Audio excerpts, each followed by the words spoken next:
Les gens qui ne savent pas justement comment calculer, comment mesurer les résultats, comment évaluer, comment prévoir, planifier, et qui vont juste se dire, bon, ben, je vais faire ce que je pense qui est la bonne chose, ce que je vois que les autres font. Je vais m'inspirer de ça, qui est une des pires erreurs qu'on peut faire aussi.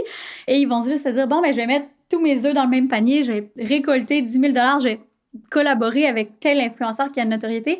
Parfois, c'est même pas dans la bonne niche, c'est pas dans le bon domaine, c'est pas la bonne audience. Donc, il y a plein de choses à mesurer avant même d'investir dans un influenceur. Et souvent, comme tu l'as si bien dit, c'est mieux d'investir avec plusieurs influenceurs, des plus petits influenceurs, ou du moins de pas toutes mettre les œufs dans le même panier. Moi, ce que j'aime bien, c'est une combinaison des deux.